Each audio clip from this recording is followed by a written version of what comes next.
Hero Club presents Los Ingobernables de Tokusatsu.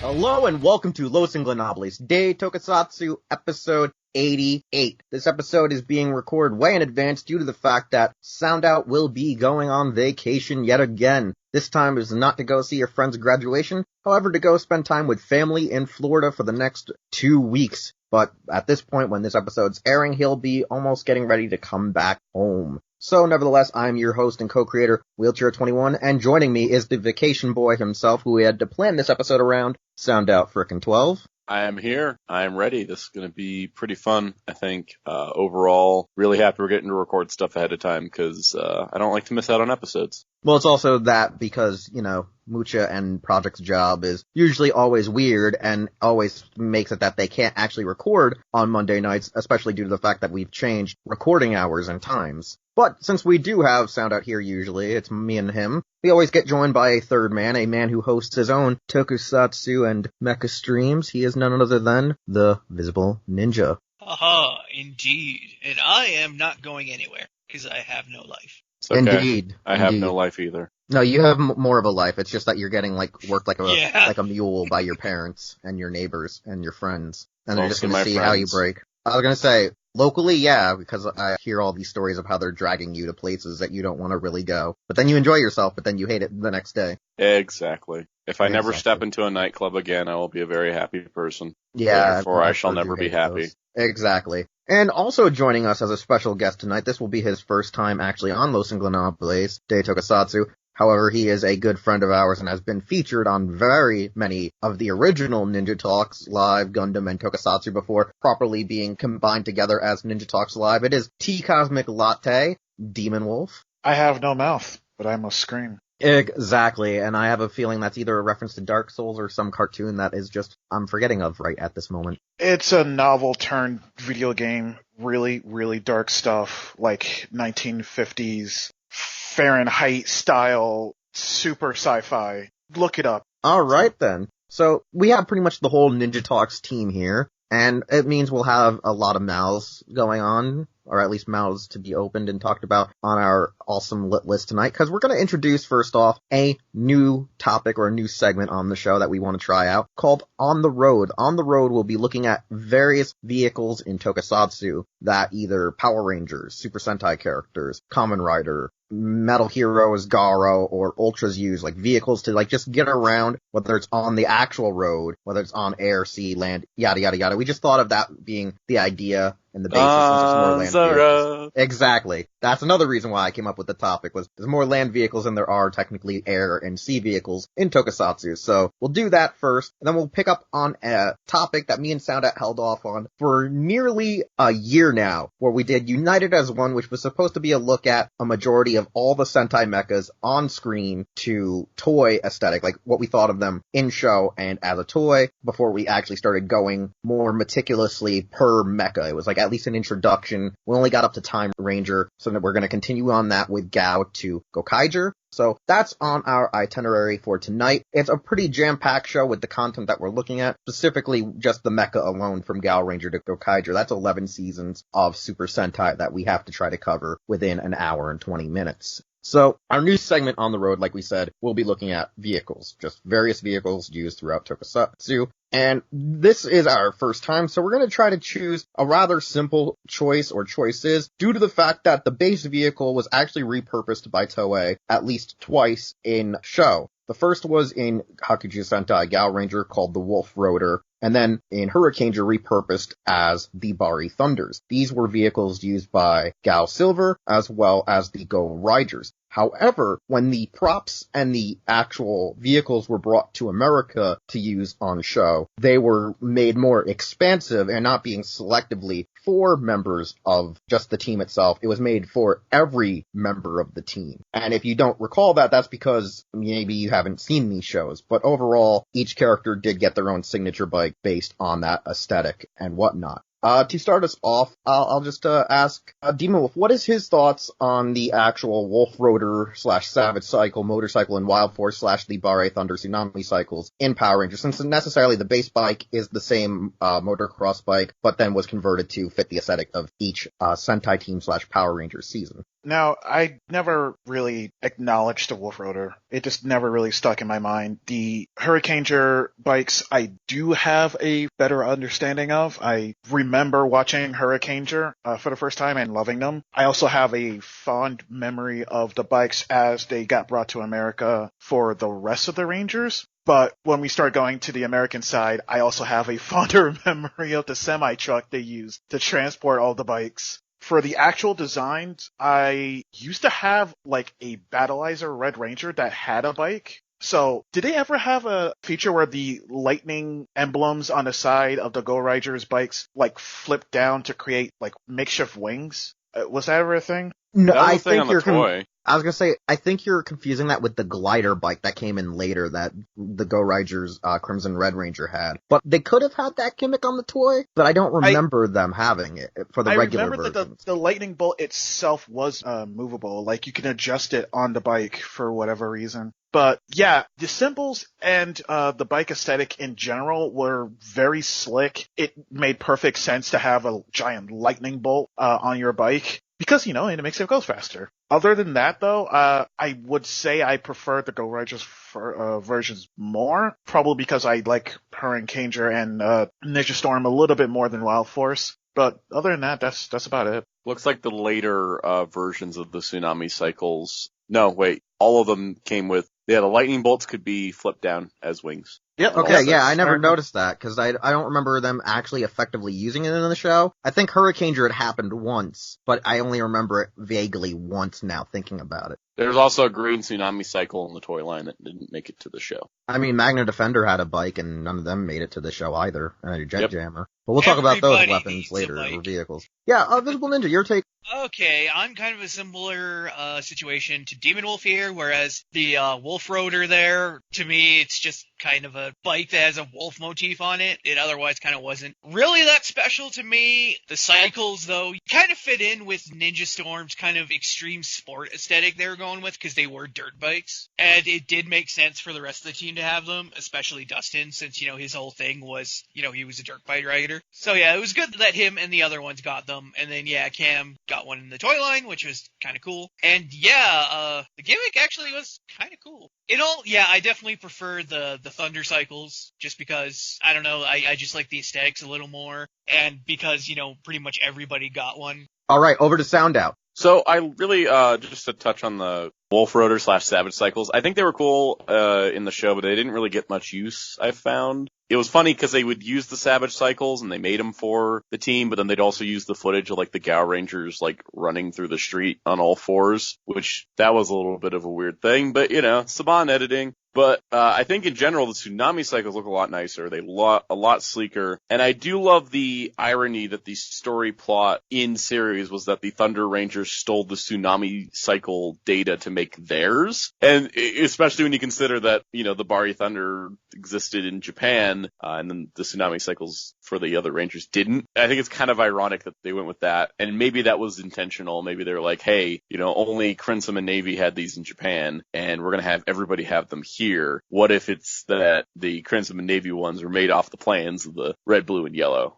Something like that. I think it's just super cool. It's honestly just it's like one of those neat touches where it's like when you think about it as a story plot, it's like, oh, that makes sense. And then you think about it in the context of adaptation, it's even cooler. Yeah, no, what I wanted to say is it's harder to find out what model bike these were, because when I went on the Wikia page, right, unlike the Rider Wikias or other vehicles usually sometimes in Sentai and Tokusatsu, they actually state what is the base bike it's modeled after. This time, looking up certain bikes that have been only used a couple of times in Sentai, they usually, just omit that detail, but I remember reading once before, the bikes between the two seasons were literally the same thing. The only difference for the props were they had, exterior armor plating put on there, for the gimmick. With the Savage cycles, Yeah, it was weird because they did make them and they did use them quite a bit early on in Wild Force, but then as the show went on, they kind of forgot they exist, even to the extent when they debuted the Wolf Rotor, which was a barely used item in the overall show's aesthetic in Gaoranger. And that's kind of a weird thing since they did have that cool aesthetic of what I liked about the American exclusive bikes for the Galaxy Rangers, at least for red, blue, and green, because they had those cool animal-looking motifs on their motorcycles and their choppers versus, the bikes here that are dirt bikes and whatnot. I have a weird feeling that the only reason they had those bikes on hand was probably just in case they needed more stunt bikes for the, Kuga filming, and they were like, oh, we don't need these bikes, what are we gonna do with them? Let's put them in the Sentai, guys. And that's what kind of went on. So, with the Barre Thunders are prevalent through the show because they travel on motorcycle while the Hurricangers travel through air on gliders. But as Anon said, in America, they introduce them and they're like, yo, here are your new bikes. But then the Thunder Rangers steal them and make them so much better and already better on them, which I think was one of those weird nods of they wanted you to realize who the Thunder Rangers were without fully revealing that, Hunter and, God, what was the other one's name? Blake and Hunter were actually your, red and navy. That's what I felt was one of the things. And I think when they also saw the Thunder Rangers on these actual, motocross bikes as well as the hang gliders, they're like, yo, let's do extreme sports, man, because we got these motorcycles and we're going to repurpose them for the entire team. I feel like that was just one whole entire ploy to, work with that whole extreme sports experience that literally Disney was going through, the world was going through, and that's what they had Power Rangers do. So I think it's one of those strong appeals of they didn't catch it right with Gaoranger. They didn't catch it right with Wild Force. But then, bam, Ninja Storm just was able to take that little catalyst that Toei was playing with and then adapt it well. Disney was like, we hit it right on the head this time. And they did it really right. I just think the execution for the weird glider bike later in the show could have been a bike that could have not just been for Crimson Red, but could have been a bike that everyone could have essentially should have used, where it should have just been a base silver or a gold or something that they could just switch about so it wouldn't have a color designation to each one since it was supposed to be a very unique bike. If I were to redo Ninja Storm, I would have it where the Thunder Rangers had normal, tsunami cycles, but the Wind Rangers would all have glider bikes and replace the glider scenes from Hurricaneger with the glider bikes instead. That could have also worked too, but at the same time, they did make that bike as supposed to be a one-of-a-kind thing during the Motordrome 2-parter or whatnot. But overall, I think for vehicles, they work well in both shows. So for our first on the road, like we said, this was just a little trial. We'll probably be more in depth when we start talking about, say, a rider bike when we know the actual specific model number and whatnot. But with Sentai, it's going to be a little bit more lax, a little bit more how we feel. And this was just our first trial run. If people like it, leave a comment, tell us what you like, what vehicle should we do next, so on and so forth. Because we're not going to be doing them so regularly or so consistently, but you'll get it from time to time. Anyways, so let's go over to Sound Out, though, for the giant list of mecha, since we will be doing United as One, and this is a part 2 of our introduction to all the Sentai mechas. We're going to do a rundown, like we said, from Gaoranger to Gokaiger, and we're going to talk about the mechas and certain mechas having little gimmicks, like the Konakuri balls, when we eventually do, Hurricaneger and so on and so forth. And Sound Out, let's start off with our Gao, because you are the king, wow!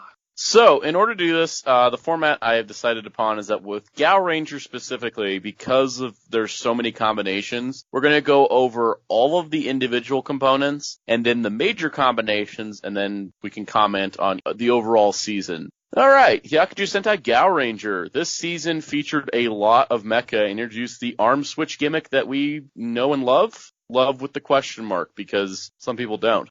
So for this season, there's a lot of individual components. They can all mix and match with a general concept of only use 5 and basically have torsos and legs and arms and such. So we have Gao Lion. Gao Lion is Gao Reds and turns into a part of a torso. Gao Eagle belongs to Gao Yellow and combines with Gao Red to make a full torso by having the head part. Gao Shark, owned by Gao Blue, is an arm. Gao Bison, owned by Gao Black, is legs. Gao Tiger, for Gao White, is another arm. Then we get kind of some interesting stuff. Gao Elephant, technically owned by Gao White, but technically can be used by any member of the team, becomes a sword and shield for Gao King, or just Gao Tiger and Gao Shark specifically. Gao Giraffe, owned by Blue, becomes an arm. Gao Bear and Gao Polar, both owned by Yellow. They're the twin arms that help form Gao Muscle and other double knuckle combinations. We have Gao Gorilla, owned by Gao Red, who is another torso, this one with a built-in head. Gao Wolf, Gao Hammerhead, and Gao Legator, all owned by Gao Silver. So we got 2 arms as the wolf and the hammerhead, and then Gaogator makes a legs, torso, head, everything but arms.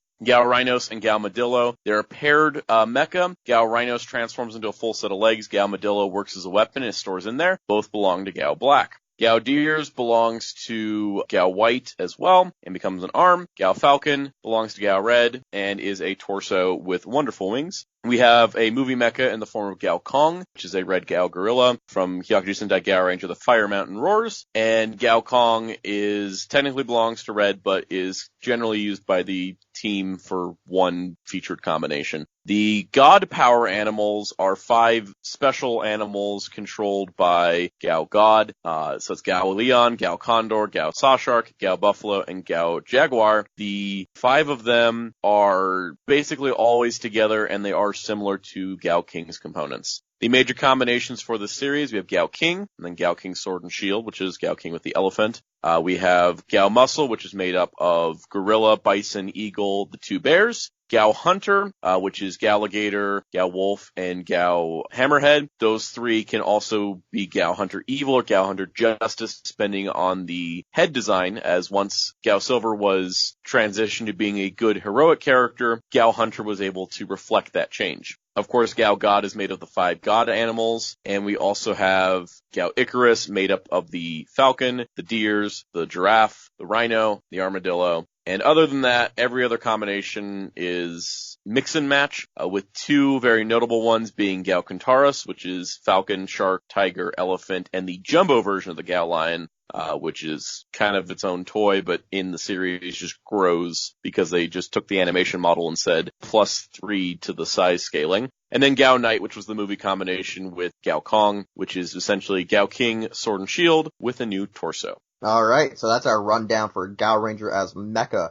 Demonwolf, you can address it as the show and toys as you like. Okay. I never really got into the toy line, per se. Around that time was when toys and collecting was kind of falling out of favor with me. I did like the show, and I really liked the characters, and I liked the gimmick. And if I had a job, boy howdy, I would have went broke, because I would have tried to collect every single Gao animal or power animal, and there are a lot. I think my favorite, and pretty much everyone's favorite, was Icarus because of those wonderful, beautiful wings. And I do love the gimmick of it becoming a armor, like a over-shoulder shield and armor set, which was really cool. I kind of wish they were a little bit more legs, because between Bison, the God Bison, or the God form of that, and Rhinos, and I guess Armadillo, there are only like 2 or 3 individual legs, but so many different arms, and way more like chest and head pieces. But that's just, a personal thing. But other than that, I really did like this overall aesthetic. I liked the toy line. I loved the actual animals in the show. And I even loved how, at a certain point in the Wild Force show, they made sentient animals. And it was just like its own entity that they just had to bow down to. Kind of weird that it wanted to be a kid as well, but that's a whole different story altogether. Anyone else? I guess Metal's next. We're going to go into chain of command. Oh god, Gaoranger. Honestly, probably one of my personal favorite systems and kind of mecha mix and matching. Mainly because, like, the main mecha, I love it. I love the fact that the buffalo is pretty much the meat of the whole thing. It's the legs and the waist and the thing. I always found it kind of funny that the condor, like, literally just forms like a mane around the lion in mecha form, and that's pretty much its entire reason for being, other than just being an excuse to have the crown, elsewhere when they're apart, which is kind of funny.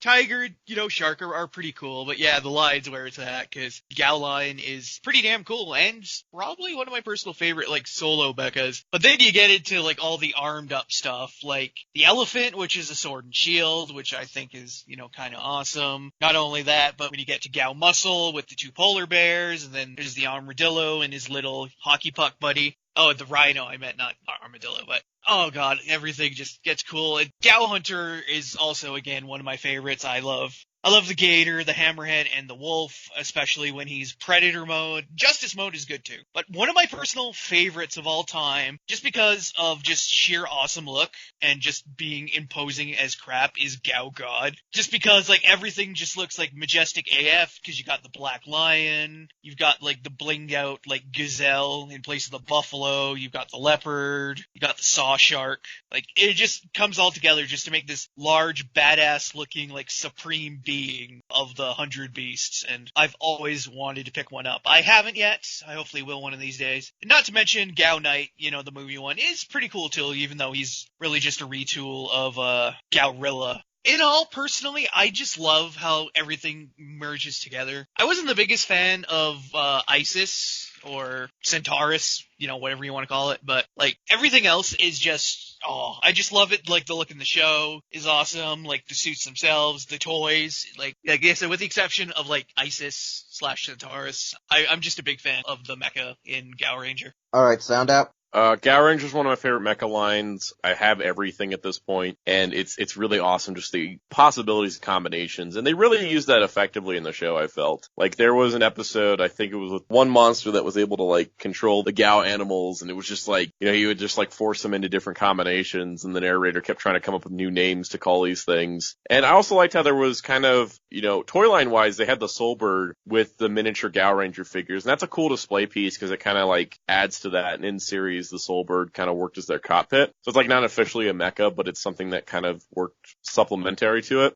And I just really enjoyed the combinations. My favorite's Gao Muscle. Absolutely. I love that combo so much. I think, overall, I love having my Jumbo Gao lying. Alright, so since Soundout's done, my thoughts on Gaoranger to suit on screen to toy. Overall, I think the aesthetics from the suits have some of the best work in Sentai during that decade, during, the changeover, especially when you go from the Power Ranger standpoint, from MMPR to Wild Force. It's one of the best since, I want to say, like, Mega Ranger, or even, like, it's hard to say, because, like, I love all the mechas, really. I think it was, like, some of the best suit work we've seen since Mega Ranger / Ginga Man, like, at least the operation of how they were able to make the animals and the mecha itself feel very almost streamlined. Because you sometimes rarely even notice, like, even, like, the zippers in the back sometimes. You rarely notice certain other aesthetics that you would normally see in other mechas. But with the Gaoranger ones, they felt very clean, at least how they tried to blend in all the parts, especially when they're connecting in a very Voltron-esque manner, at least for the arms. And I think Gao King, while it looks great, I love it a lot as double knuckle Gao King, even though it will kill Gao Lion because it's just too much raw energy for him. I always thought that was like a really cool display because you have like these really big swole bear arms, but then his legs that are supposed to be kind of badass and buff are like petite compared to the bears themselves. Gao Muscle is actually really cool, but I don't like it as basic Gao Muscle. I love it as Gao Muscle Striker when using the actual Rhino and Armadillo, which is still a mecha I technically need, but then again I need most of Gao Icarus.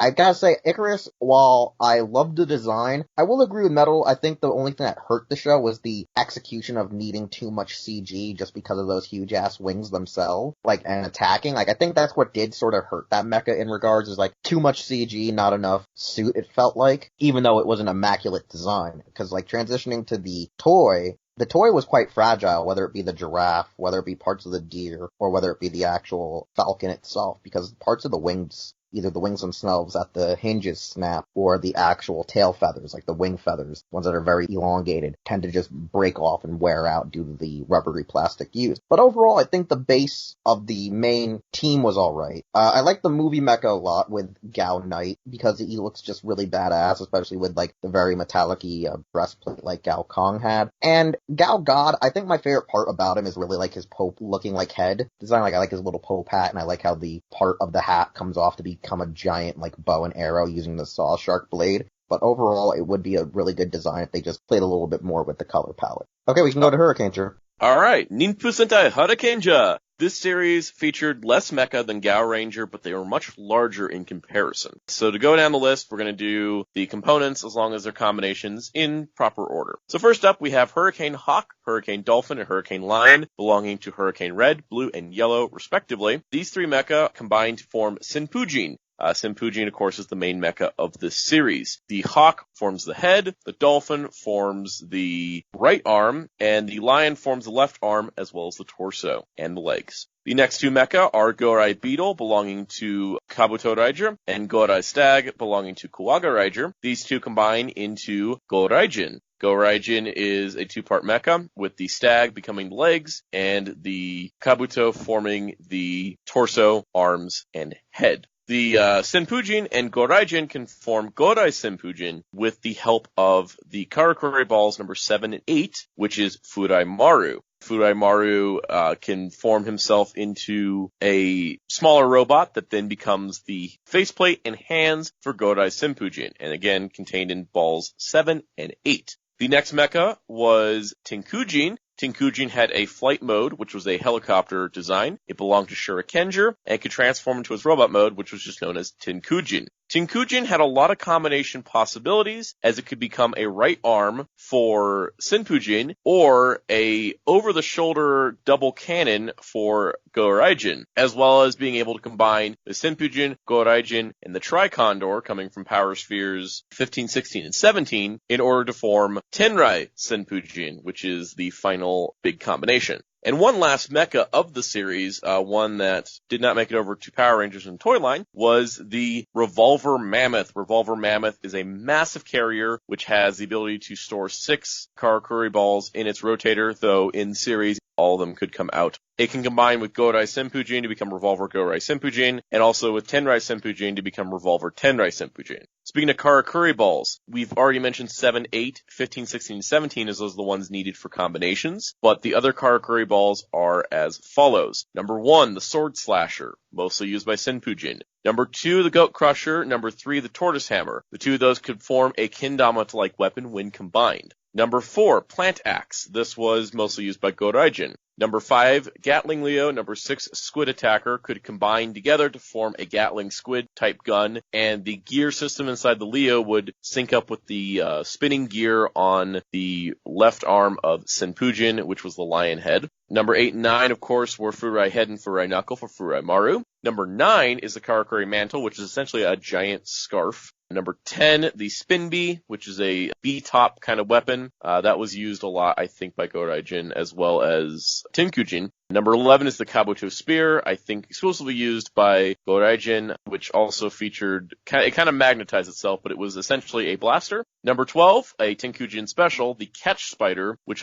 had the ability to catch other Karakuri balls and swing them around with a rope. Number 13 is the Karakuri Stamp used by Senpujin. This was a stamp weapon that would roll explosive stamps onto monsters. Number 14 is the Karakuri Pitato Hitode, which is a starfish that could attach to the Nia Senpujin for knee attacks. And then, of course, 15, 16, 17 were the 3 components for Tricondor. There was a movie variation of Tricondor which featured a different head crest, and those came in special Karakuri balls that were not numbered. All right then, Demonwolf, your take on Hurricaneja. Next to Mega Ranger and Power Rangers in Space, I want to say Hurricaneger is definitely my favorite mecha design, suit design, and toy line. It just all around, I don't know if it's just the aesthetics, I don't know if it were the combinations or what have you, everything about it, I love it head to toe. I actually had I don't know if it was the Japanese or American version, but I had a Goraijin. And it also has some of the worst problems in Sentai where the toys love falling apart. The clips are just not strong enough to hold up the sheer amount of weight that those toys actually had on them, especially when you start combining them. I never got to Gorai Senpujin or Tenrai, but I'm pretty sure that toy would not have survived anything longer than a month without falling apart. Spoiler alert, you're absolutely right, because that's the condition mine are in right now. I can't even form Tenrai Senpujin. Yeah, so I kind of consider myself lucky that I didn't get that far, but at the same time, if they were to do a super mini-plot, better believe I'll be first in line.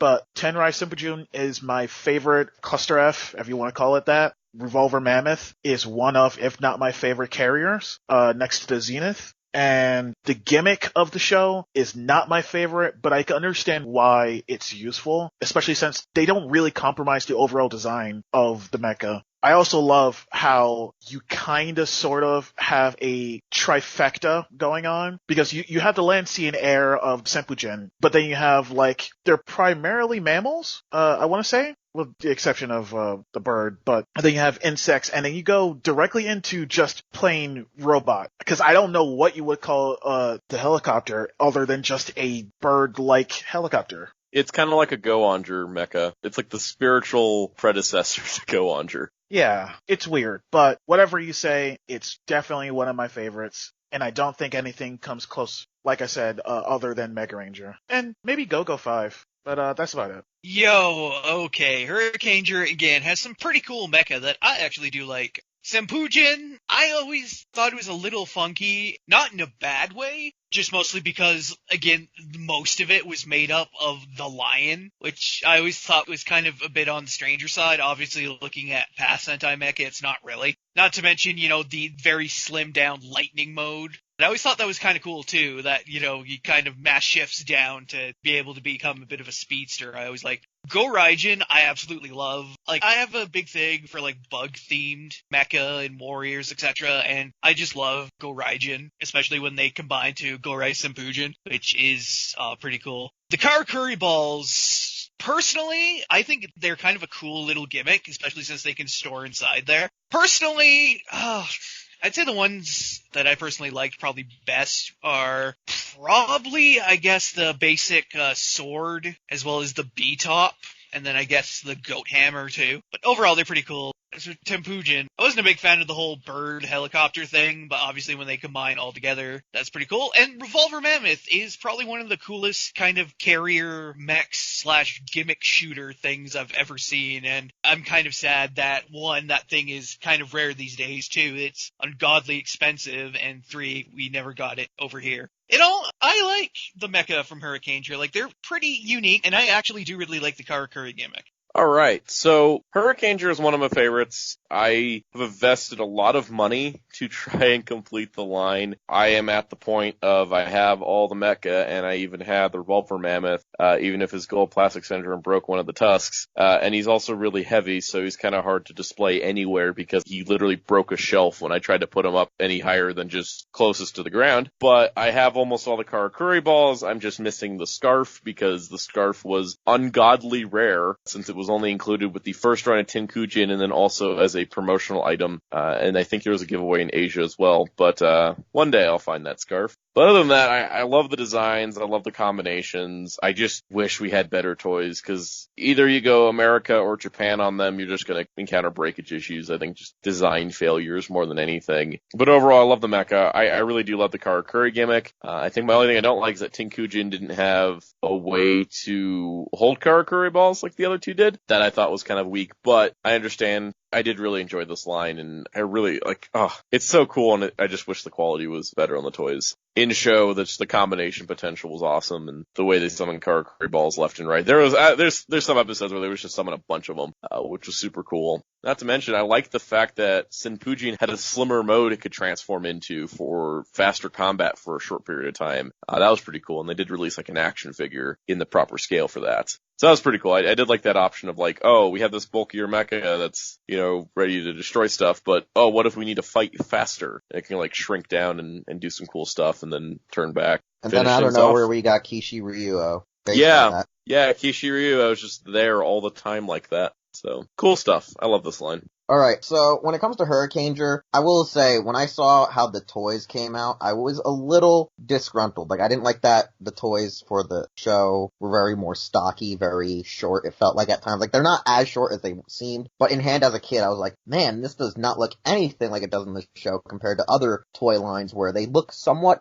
closer transition between TV show, concept art to product. But with Hurricaneger, it was a little iffy, but what I liked about it was that Karakuri ball aspect. Wasn't the greatest gimmick, wasn't the best gimmick, but it was unique because of the depth of weapons that we've had. That was an awesome, way of incorporating multiple weapons rather than having multiple mechas. However, I don't think it just didn't translate good to America either, due to the fact that there was a short print on the production of the mechas in general due to how fragile they were and due to the way that they were packaging Karakuri balls with actual reprints of Ninjor. So that was just the issue in Power Rangers. On the show, though, the suits look glorious. I don't care what anyone says. I think all three suits are amazing. I think all three props, whether that's CG or actual, wooden props, plastic props, whatever, they looked really nice. And the way they combined was really unique, too, because they were a huge mix of part forming, at least between using Gaoranger in a combination to be Tenrai Senpujin or Gorai Senpujin. Like, it became very parts formy, but it was a good way of including the parts individually and together. And I really do love Revolver Mammoth. Like Demonwolf said, it's probably one of the best carrier mechas in the series because of its use and ability to, I guess, shoot the Karakuri balls as weapons as well as summoning them as assist characters per se. So I think it was a huge change up in what we had, but it also felt kind of retro at the same time too. It was a nice blend of like your early Heisei and current Heisei fashion, I would want to say is the best way to go about it, because it just felt very unique but somewhat familiar.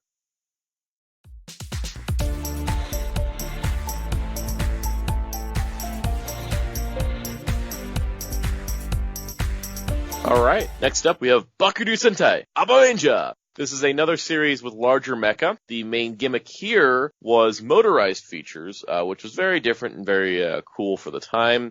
Something that, for the most part, I haven't had any motors burn out on mine, but I know that's probably happened on a few. Motors are always tricky things. But this series also continued the trend of let's start with 3 Rangers, like Hurricaneger did. So our first 3 mecha are Bursostar Tyrannosaurus, Bursostar Triceratops, and Bursostar Pteranodon, belonging to Aba Red, Aba Blue, and Aba Yellow, respectively. They form Aba Reno, which is a cool mecha that actually has an alternate option. Normally it has a drill arm, as the T-Rex is actually, this combination is not too dissimilar to Senpujin in that you have the blue mecha making one arm. In this case, we have the red mecha making everything except for the helmet and the chest plate, which is formed by Yellow's Pteranodon. There is alternate combinations within just these mecha where you could have the Pteranodon can be removed and the helmet can be removed, and you can form a sword and shield type look for Abareno, which is known as Abaren Oji. This is something that was used when Abariello was unavailable. So it's kind of a cool little feature.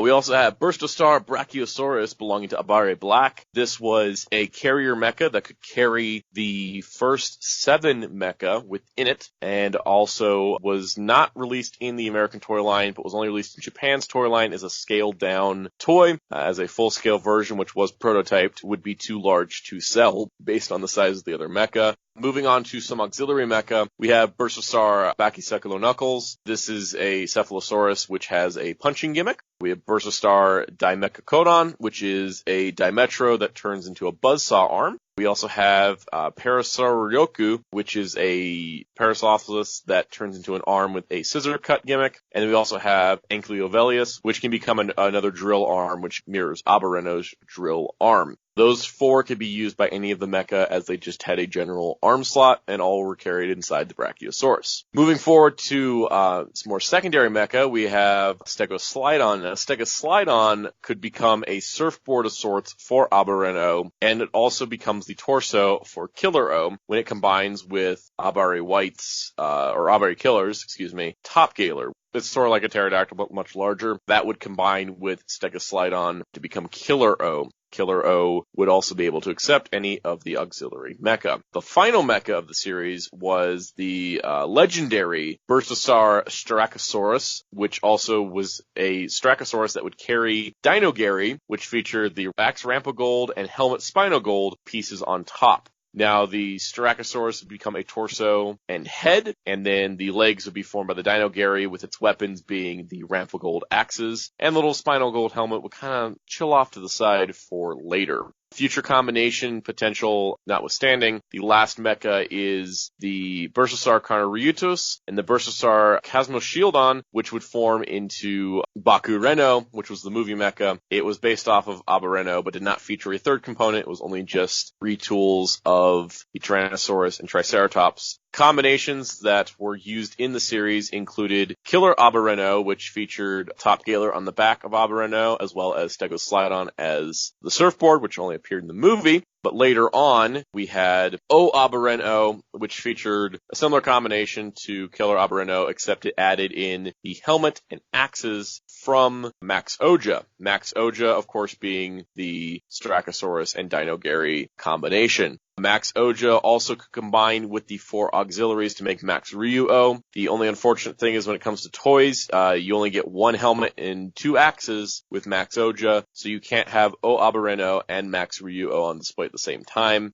Alright, Demonwolf. This is actually one line that I did collect, minus the Pachysord, and I had primarily all of the American versions, which there isn't much of a difference between the American and Japanese versions. And I did enjoy the motorized gimmick. I never used it, but I did enjoy it for what it was. As for the in-show mecha, I thought it was pretty cool to see a sleeker design. It was definitely a different one because I was not used to an asymmetrical, almost one-handed mecha, and I can't really remember any off the top of my head that had something similar to that. So it was definitely new in that aspect. Also, dinosaur as a gimmick, as a theme, always a good shot. Can't really go wrong with that. Other than that, I don't really have much to say about it. It was pretty bare bones, auxiliary mecha. I will say this, I wish the combination between the 5th Senji and everyone else was a little bit more intensive. Like, I kind of wish that Pteranodon, or whatever it was called, became, like, more armor, as opposed to just being slapped on the back of Abereno, and then the less we say about the surfboard, the better. Baku. Okay. Baku has, again, it has some designs I just love. Abereno is just a kick-ass design. It's, 3 brightly colored dinosaurs combined together in a way that, in my opinion, kind of works. Like, the T-Rex makes sense as he's the bulk of it because, T-Rex is supposed to be big, powerful, and scary. Kind of like Condor, the pterodactyl kind of forming a bit of like a mane or kind of a chest thing, and the helmets is kind of cool. For some reason, I like it better with the pterodon for some reason.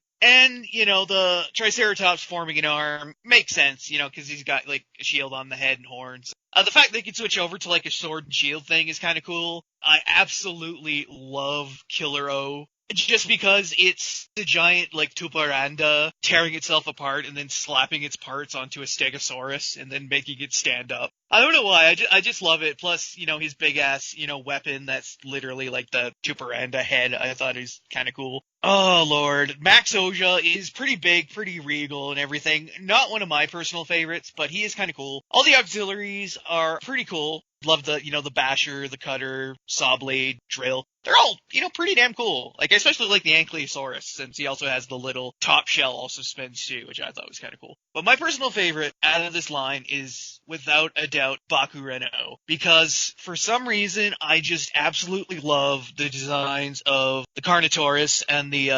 Chasmoschidion. I don't know what it is, because it's the blues and, like, the whites with the purples, and then combined together, they just look so frickin' badass. I actually did own one for a while, and it was damn awesome, and I sincerely hope to get one again one of these days. On a whole, like, I really do like Abereno's mecha. That's it for me.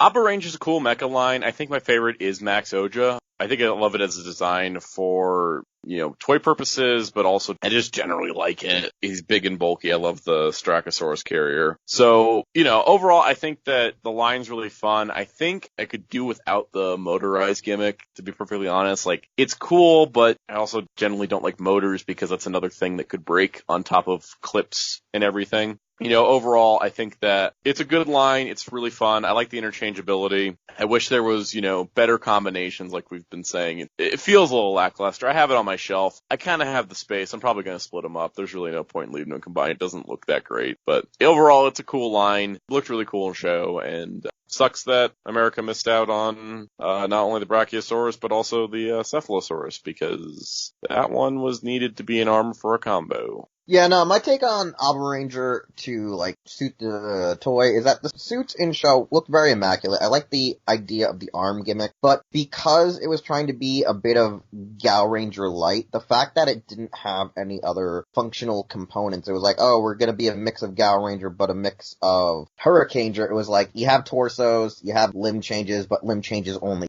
and when we mean limbs, it's only arms. You can't really change anything else but arms. And, like, you know, you'd think, oh, a paraplegic should love that they're only changing arms. Yeah, no, the fact is, I really came to love the Gaoranger aesthetic of having multiple legs, multiple arms, multiple torsos. So to, like, just have it be arms just felt repetitive. It felt boring. It felt really lackluster at times, especially when in the show, when they transitioned from Alpha Ranger to Power Rangers, some of these secondary mechas just, like, were written out as if they didn't almost exist just because they were writing around the whole plot line of Makoto, Abare Killer, being technically an anarchist character when they were trying to make him a good guy. So in some episodes he'd have control of them, some episodes he wouldn't have control of them. So relating it over to Power Rangers, it made it seem as if they weren't even there to begin with. And then when Max Oja shows up, while it looks amazing as a suit, looks amazing as a design, the overall toy suffered because of its big, bulky motor gimmick, and it just kind of looks like a standing castle with limbs also hiding within it. It was just like, are you a carrier Zord? Are you a mecha?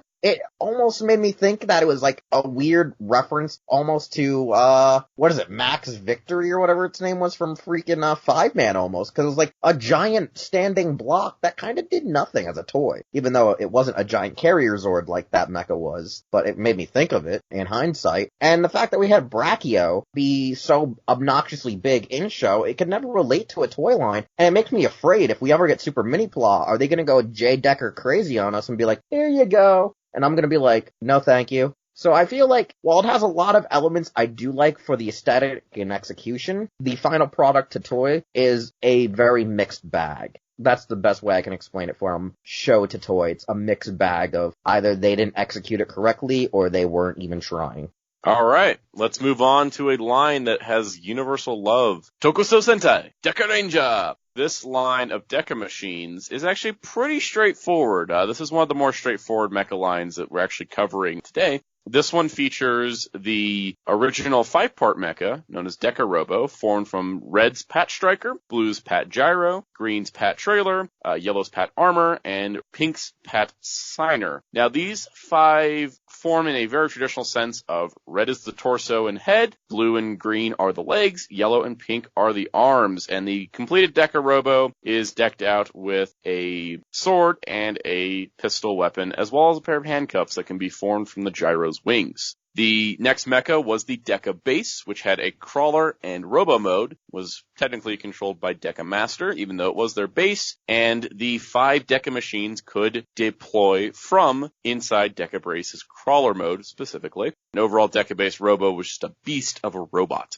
The Deca Brake comes into the show, and Deca Bike arrives with him. Deca Bike could be ridden by Deca Robo. Toy version was a little funky, but, you know, it was a thing. They made it work. And Deca Bike Robo could also combine with Deca Robo to become Super Deca Ranger Robo. And so that combination is pretty much Deca Ranger Robo plus Deca Bike becoming armor for it. The final mecha of the series was the Deca Wing Robo, which featured the Pat Wing 1, 2, 3, 4, and 5 corresponding colors. 4 and 5 were the feet, 3 was the legs, 2 was the arms, and 1 was the torso and head. There was also a gun mode that could be wielded by Deca Base Robo. And lastly, there was a movie mecha known as Blast Buggy that could become a shield and gun for Deca Ranger Robo Full Blast Custom. Very straightforward line, very few combinations, but you can pretty much simplify it into Super Deca Ranger Robo, the Deca Base Robo, and you could have the good old Deca Wing Robo in its gun mode being used by Deca Base Robo. Also, the Pat Wings can fit inside of Deca Base. Alright, Demonwolf, your take? So this is another line that I actually collected the bulk of. The only thing I didn't have was the Deca Base because I honestly couldn't find one that was 100% complete. It had a lot of CG in the show that I can remember, and a lot of the action scenes were replaced with CG, which I was hoping that they wouldn't do, but if you have to have CG in your show, at least use it well, and I think they did use it pretty well. A lot of classic cop dramas or like cop movie action scenes of barrel rolls and flipping over buildings and using them for cover. A lot of people I can imagine were big fans of those action scenes. I really love the fact that they had the RoboCop put the gun in the leg as a holster. I thought that was a brilliant use of the space for the Deca trailer. I also love that the sword was also contained within there. and was like kind of a culmination of the armor or the signal? I can't remember which one. And also the blue, the gyro, also turning into handcuffs. Like this mecha has it all. And all of it, it's self-contained. It's like the perfect little squash mecha ready for battle. Deca Bike, wasn't too keen on it. It was pretty much just like an afterthought. I mean, it's a giant bike. Not much you could do there by yourself. You kind of asking to be someone else's whipping boy. The base itself was really cool. Not my favorite carrier. That actually belongs to Grand Liner, but pretty cool idea. And then the SWAT. The SWAT is such a cool idea. Hey, what's better than DACA? Let's turn our entire giant robot into DACA for an even bigger giant robot. That is just, it's so cool. And the toys were pretty much just a self-explanatory translation from the show to plastic. I would have liked for either the Deca Bike or the Deca Robo to have more articulation because it was a smaller design, but I mean, beggars can't be choosers. And then the combination between Deca Bike and Deca Robo, I also wish they would have found some way to do that a little bit better, because otherwise, I mean, I know from the side it looks like he's riding the bike, but dude, his legs are like, he just strapped the legs. A giant robot just strapped his legs to a giant bike. It's just ridiculous. But other than that, yeah, I actually really enjoyed the overall mecha from this show. Oh, Gaoranger. It's cops, it's action. What else is there to love? But yeah, Gaoranger Robo is like Demonwolf put it, a gunslinging, Robocop-esque, badass mofo that not only has a shit ton of lights all over it, can also do all kinds of crazy, acrobatic John Woo gun fu. He also has a gun that not only fires out blasts, but also water and caution tape. You know, the most necessary of things for a gun to fire. I'll kind of echo the sentiment of Demonwolf as well, that I wasn't a huge fan of Deca Bike Robo, nor Gaoranger Robo riding on Deca Bike. Combined together as Super Gaoranger Robo, I actually didn't mind them combined together, especially with the big-ass golden fists. Deca Wing Robo was pretty damn awesome, especially in gun mode. But yeah, for me, the winner obviously has to be Deca Base Robo, just because it is a just absolutely massive, both like in like the toy and in universe, is just so freaking big and powerful that it is just so absurd and awesome, especially when it fires Deca Wing Robo's Magnum mode. It is just supremely awesome, but all around, like toys in universe, out of universe, Gaoranger's mecha are just all kinds of fun. Like I said, the only kind of miss I think was Deca Bike Robo. Even then, it does combine together to a pretty good combination in my books. In all, like, I love it all. So overall, I love the Gaoranger line. It's fantastic. I especially love it when we get like larger mecha that can hold smaller mecha inside of them. It's just like a thing I like. It's what I liked about Go-Go 5. Overall, really solid stuff. Toys are pretty solid too, honestly. Like, I don't have any breakage issues outside of some stuff on the Deca Wing Robo. One of the leg joints destroyed itself. In show, yeah, it was just super crazy action. Alright, with Gaoranger, I want to say, like, with Demonwolf, it was smart that they did a lot of RoboCop stuff with Deca Robo. I think they did execute the CG quite well at times. It was a bit jarring, but I think when and where they used it worked splendidly. Deca Bike I like in robot form. I think the miss might have been the execution from robot to bike at times. Cause like some of it just felt like they were like, hey, remember that thing Sirender from Car Ranger? Well, we kind of turned him now into a bike. So it reminded me of that a little bit because of his blades, but I felt like that was where he was a little bit weak at times, was like the transition from bike to robot. It just felt really weird because his tailpipes were his arms. It just, I don't know. That just didn't feel right with me in some regards, but I did like the suit. I think, though, that it didn't really have a real way to kill an opponent, even though it, I think, killed a few, or defeated a few opponents. It just never felt like it had that real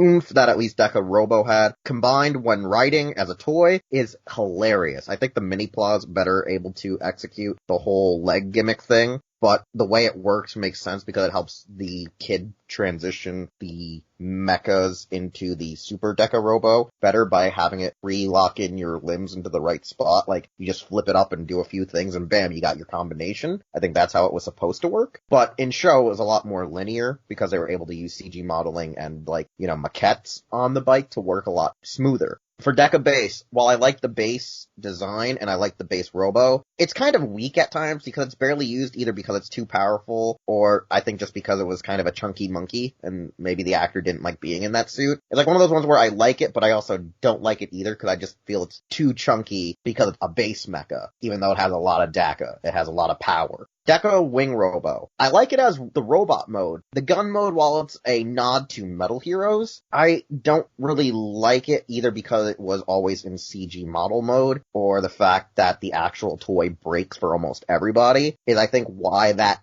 hurt that overall mecha for me. So I think with Gaoranger, while it was a lot more compact after having gimmick on gimmick for the past 3 years, this one was a lot smoother, and I think it helped sell Gaoranger as a show as well because it was a lot more laxer on the customer's wallet. Alright, Maho Sentai, Maji Ranger. This season featured a mystical theme, which means all of our mecha are animal-based in a way. They're mythical animal-based. So the Maji Majin are kind of interesting because the Maji Rangers actually transform into these mecha, which is a nice little twist on the usual thing. We have Maji Phoenix, which is Maji Red, Maji Garuda, which is Maji Yellow, Maji Mermaid, Blue, Maji Fairy, Pink, and Maji Tauros, Green. Now these 5 actually have a couple different options to combine. Their first combination is the Maji Dragon, which is formed of Garuda, Mermaid, Fairy, and Tauros. And this Maji Dragon can be ridden by the Phoenix. This is a really cool combination where a bunch of stuff just kind of goes together.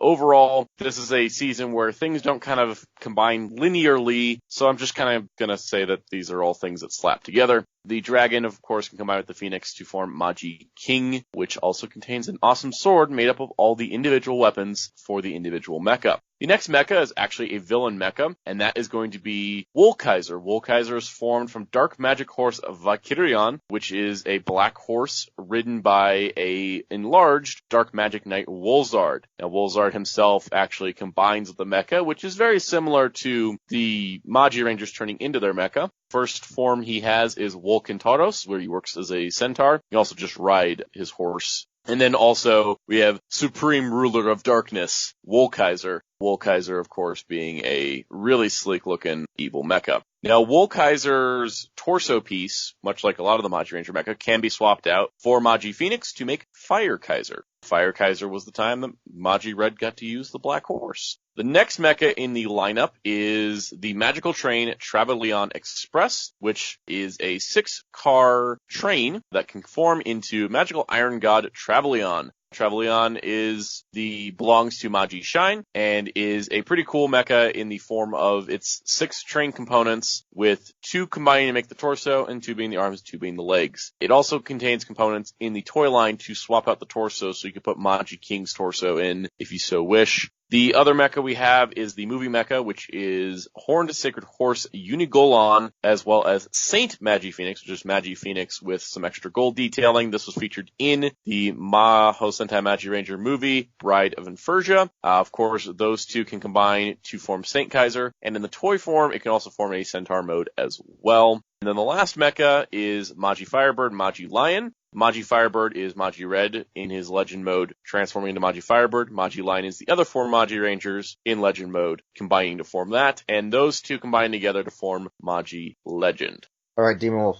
To be honest, I only have experience with the main mecha, and I also had experience with the weapons essentially just crumbling to pieces. All the multiple hinges, and I don't know if it was the plastic makeup or if I was just being too rough with it, it essentially just disintegrated over some time. So that kind of colored my view on the rest of the line. I didn't want to pick up pretty much anything for fear of it just disintegrating in my hands. And the actual mecha itself, I was not too keen on it. I ended up getting rid of it pretty early on in my career of collecting Ranger stuff. In all honesty, I just was not feeling this season, from the theme to the designs and the show. It kind of felt slower to me, and I'm not sure if that's what they were trying to go for, but all in all, I think this was like a complete wash for me, complete pass entirely for me. Some of the later designs, though, I will say, like Maji Phoenix combining with Catastrophe, so I can't remember exactly what they were called in Japan. That combination, I think, was probably the only one in the show that I actually had some interest in, but I was not going to pick up the toy because it honestly didn't do much for me. But other than that, that's about it. Oh boy, Gaoranger. It's very interesting because of the whole mystical creature bent. And also because Magic King himself, is not only, a pretty damn badass looking mecha, but it's because of how everything combines together as well as the fact that they can actually form, the dragon with the phoenix riding on top of it, which is actually kind of badass. And then, Magic King himself is pretty sweet. But Gokaiger is probably, again, probably one of my favorite, I guess, villainous mecha or, villainous gestalt forms or however you want to class it. I think it's pretty cool, as well as the fact that you can actually use Magi Phoenix with it is kind of awesome. Same thing with Saint Kaiser you can actually use Wolzard with that and form a good version of Wolzard. Using that as well is actually kind of cool. Trevelyan is a little too bulky for my tastes when it comes to a train mecha. Maybe that's because of Grandliner, who admittedly was bulky, but it was also freaking huge. I don't know, I wasn't a big fan of Trevelyan or Trevelyan, however you want to pronounce it. And honestly, I completely get why a lot of people hate Magi Legend. The design kind of isn't very much to write home about. It's literally just a firebird sitting on the back of a lion that just kind of sits up. And it's kind of boring in that sense, both toy-wise and in universe-wise. So for me, when Magi King himself is kick-ass, the horses with Gokaiger and Magi Phoenix, again, kick-ass. Not a big fan of Trevelyan, but nothing really wrong with it. And yeah, I don't like Magi Legend. I absolutely hate Magi Legend. Just throwing that out there. Awful mecha. I hate the motorized transformation gimmick. I hate everything about it. But that being said, I love every other mecha in this line. It was something where I didn't really know that I liked them that much until I ended up getting the toys. Once I got the toys, I really fell in love with Magi King, with Trevelyan, with Saint Kaiser, with Gokaiger. I saw the show, and having watched the show in full, I really do like the way they work and move in the series. The aesthetics are really cool. But overall, it's I kind of had ignored Mystic Force when it was airing, and going back to it, and then finally getting the toys, it really cemented to me how much I really liked the designs. And that surprised me, because I didn't think I was going to, and now it's become one of my favorite lines, aside from Magi Legend, because I hate it. But overall, Magi King, I'd probably go down with saying that it's probably my favorite main mecha in Sentai. Alright, my thoughts on it. Gaoranger, I was actually enamored with, the early on suits with Magi King, Magi Dragon, Gokaiger, Phoenix Kaiser. I loved those, I really did. When Trevelyan showed up, I thought the toy was crap. I thought the suit and show was okay. A little too fat, I should say. A little too bulky, a little too And then, we get technically Legend. Legend is one of those things where the action figure that was released for it in America was akin to the show, being a little bit more not so stocky and obnoxious and became a little bit more slender and sleek. But the toy was just disgusting. Like Soundat said, that gimmick of having the motor was god awful. I was just disgusted by that. And in the show, it wasn't aesthetically great. But like I said, the action figure was amazing. So, if anyone out there has it, just deal with that until we get maybe a really cool Super Mini-Claw. But that's gonna be a while. So I think Gaoranger is one of those ones where, while the show was actually really good, and I do prefer Mystic Force a way lot more than Gaoranger, I think the mechas are one of those ones where most people are just going to want the horses and Magi King. Magi King is probably going to be a fan favorite across the boards no matter who you ask. Even if they hate Gaoranger, they're going to be like, but I still love that goddamn dragon. Alright now, and because we're almost practically at an hour and 30 before editing, we're gonna wrap up the show after we do Boukenger. So Soundat, let's just do with Boukenger since we're gonna have to cut this episode short. Alright, Go Sentai, Boukenger! Now, much like with Gaoranger, there's a lot of components here, so what I'm gonna end up doing is just running down the list, writing down the major combinations, and then we'll discuss. So, we have Bouken Red's Go Dump, Bouken Black's Go Formula, Bouken Blue's Go Gyro, Bouken Yellow's Go Dozer, Bouken Pink's Go Marine, the main 5 components, Bouken Yellow's, formerly Bouken Red's Go Drill, Bouken Pink's Go Shovel, let's just simplify this, Blue's Mixer, Black's Crane, and Red's Jet, that's the secondary mecha for each of them, which also are combination potentials. Silver has Fire, Aider, and Police to form his mecha. And then Red's Commander, Black's Carrier, Blue's Fighter, Yellow's Attacker, and Pink's Rotor all make up the wonderful Dive Voyager. There's also Great Sword Man Zuban. Zuban is technically a mecha because he's a sword that turns into a giant person. The main 5 Go-Go machines can form the Go-Go trailer, which is kind of haphazard. It's more like Go-Go Dump just carries the sub and the dozer, and then the gyro and the formula just attach together and pull the whole thing along. But overall, Daiboken, pretty cool looking mecha. You've got, 5 components, 2 arms, the head, legs, and torso, all red. The chest plate is black, and the backpack and helmet is blue. Its weapon is a sword that can split into a shovel and a pickaxe. The drill, the shovel, the mixer, and the crane can all become arms for Daiboken, and combining those 4 with Daiboken makes Super Daiboken, which is a super combination. You add in the jet, and you get Ultimate Daiboken. You take the jet and the other 4 auxiliaries, and you get Daitenken. Daitenken debuted in the movie, but featured in the series as well. And that is an alternate combination. So you basically have 2 major mecha. The Siren Builder is made up of a fire truck, which is a torso, head, and then the 2 arms are 2 emergency vehicles, a police car and an ambulance. This is very similar to Gao Hunter. No major combinations between the Siren Builder and Daiboken components. Go-Go Voyager is a long battleship formed up from all 5 of the 3rd mecha for the main 5 Boukengers, and they combine into Dai Voyager, and Daiboken can also ride on the Go-Go Voyager as well. And that is essentially all of the Boukenger mecha and combinations. So I'll try and keep it short. Objectively, one of the best combinations / designs NA. It's simple, straight to the point, gets a lot done. The gimmick, quote unquote, is just arm switching, limb switching, a lot of universal components. It just has all the makings of a great toy line. I should know. I have practically all of them except for Zuban. Also, Wheels, you still owe me. Yeah, I know. We'll get to that another time in another episode. Metal Go. Oh god, yeah, I kind of have to echo here with Demonwolf because, again, funnily enough, I guess we have similar tastes. But honestly, yeah, Daiboken, I don't know, there's just something about the mishmash vehicles that just screams kind of classic Sentai to me, which makes sense since this was, an anniversary season.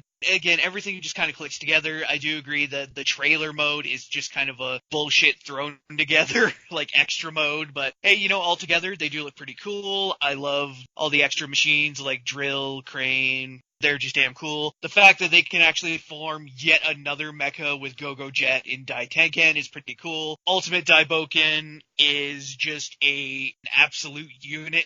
He's a big boy that's just awesome and imposing. Siren Builder himself is actually pretty cool. His gimmick's actually kind of nifty. I'm not the hugest fan of gimmick mecha like that have kind of transforming gimmicks like that, but I don't know, I just kind of like it. And then Dai Voyager is just a huge-ass land battleship that can split apart and form back into something with giant roller arms and guns all over. So, of course I'm going to like it. And then, you just have Dai Voyager right on top for extra awesome. And if you want to get even better, go get the black and gold version, because holy shit, that is absolute bossness. Love this line. Hated what they did to it in the American line. It was just... They stripped out a lot of the uniqueness from the American versions, but I understand it was Bandai America's first time making their own molds and stuff. Yeah. But on the positive Sound spin, out, you want to properly say, fuck them. Yep, I actually made a 4-part video series saying that in a much longer form. But anyways, moving along, I definitely love these mecha. I'm so glad I finally have the Japanese versions, because just the way that, Daiboken has alternate weapons just based on the different ways you can combine the weapons together is amazing.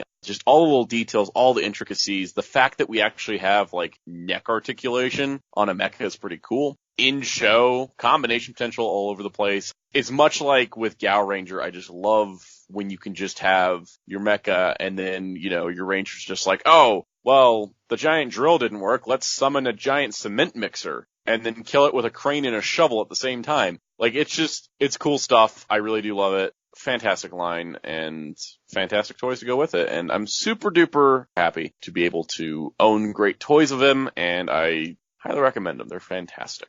All right, so my take on Boukenger. I remember watching it practically as it was airing, being subbed by TV Nihon, that it was this really cool looking anniversary series with these really cool technical vehicular mechas. And then I was like, man, Operation Overdrive they're gonna make this mecha great. They're gonna bring over these toys. And then, womp womp! I realized it faster than I think, what was it? Some guy named Onyx Tavern did? It took that guy a little while to figure that one out. But yeah, I figured that out. I was a little upset. I was a little annoyed. I had those Microzords. Those were pretty fun. But, not having the deluxe mecha at retail here in America kinda did suck. Especially at the time when a lot of the online community and sellers were actually a bunch of scammers. So even if you bought it, you weren't officially confirmed on getting it either. So that was a big effing pain back then. So honestly, I think in show, they were just immaculate. They were really good. You had so many possibilities with them being not just as arms, but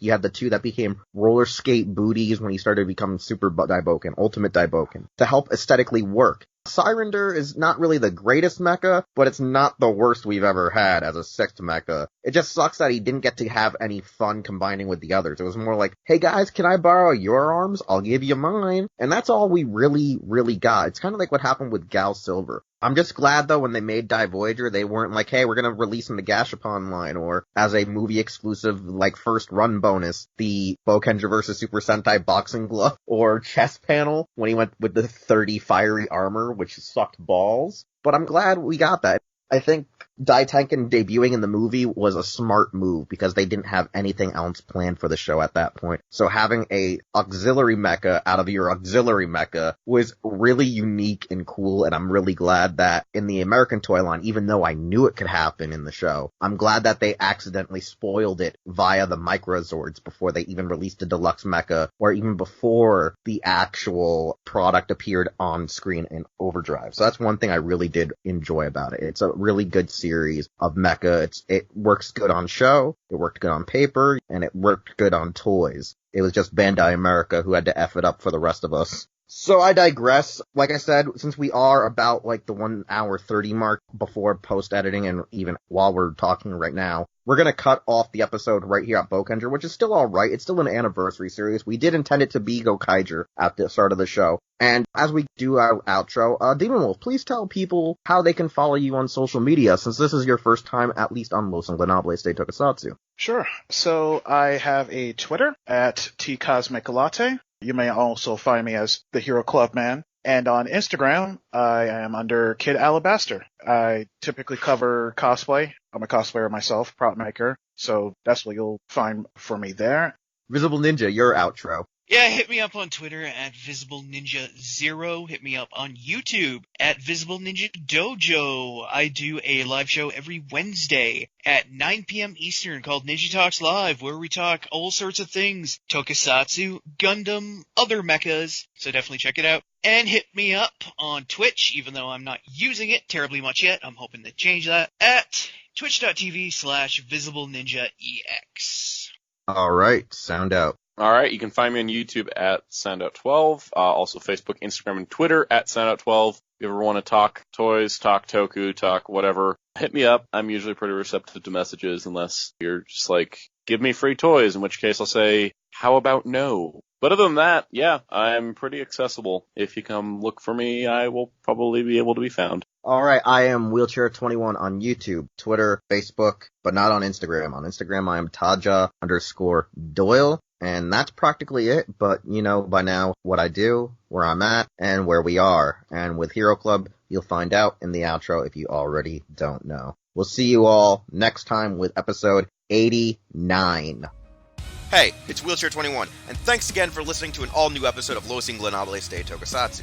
If you want to hear more content or see more content from the Hero Club YouTube channel, we're going to need you to subscribe, like, comment with some feedback, and share this channel with a friend. We also would like you to check out our website, hero-club.com, and follow us on various social media outlets just by looking up Hero Club for Life, as well as the stores you see are where we shop. Anyways, thanks again, and we'll see you all next time.